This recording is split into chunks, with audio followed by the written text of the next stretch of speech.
সকলকেই জানাই অগ্রিম ঈদ মুবারক। 2023 সালে ভারত ও বাংলাদেশে কবে পালিত হবে খুশির ঈদ? এখন সকলের মনে একটাই প্রশ্ন, তবে এবছর কি 30টি রোজা হবে নাকি 29টি? তো এই বিষয়ে কি জানাচ্ছে চাঁদ দেখা কমিটি, তো তাই কিন্তু আমি আজকে আপনাদেরকে জানিয়ে দিব এই ভিডিওটির মাধ্যমে। তো বিস্তারিতভাবে জানতে হলে অবশ্যই ভিডিওটিকে শেষ পর্যন্ত মনোযোগ সহকারে দেখবেন এবং ভিডিওটি ভালো লাগলে অবশ্যই একটি লাইক করবেন এবং নিজের জেলার নামটি কমেন্ট বক্সে জানিয়ে রাখবেন এবং চ্যানেলটিকে সাবস্ক্রাইব করে পাশে থাকবেন।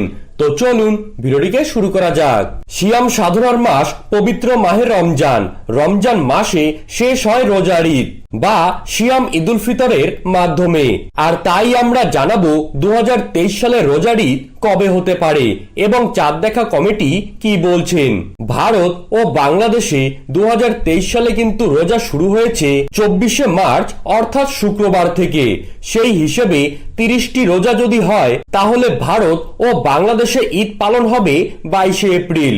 কিন্তু এবছর 29টি রোজা হওয়ার প্রবল সম্ভাবনা রয়েছে, যেহেতু আরবির সব মাসের হিসাব হয় চাঁদ দেখাকে কেন্দ্র করে।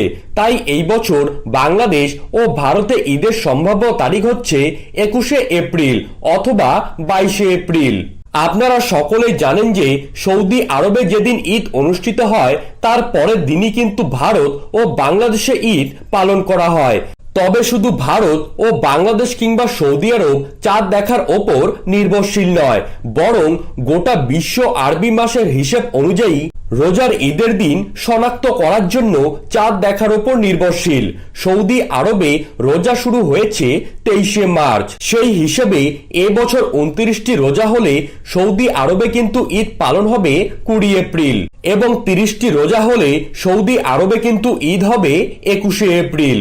এবং একই নিয়মের ভিত্তিতে 29টি রোজা হলে ভারত ও বাংলাদেশে কিন্তু ঈদ পালন হবে 21শে এপ্রিল এবং 30টি রোজা হলে ঈদ কিন্তু পালন হবে 22শে এপ্রিল।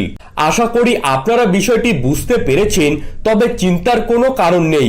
29টি রোজার দিন ইফতারের 20 থেকে 30 মিনিটের মধ্যে চাঁদ সম্পর্কিত আপডেট গোটা বিশ্বব্যাপী পাওয়া যাবে। আর সঙ্গে সঙ্গে ঈদ সম্পর্কিত যে কোনো গুরুত্বপূর্ণ আপডেট সবার প্রথমেই পেতে হলে অবশ্যই এই চ্যানেলটিকে সাবস্ক্রাইব করে রাখবেন।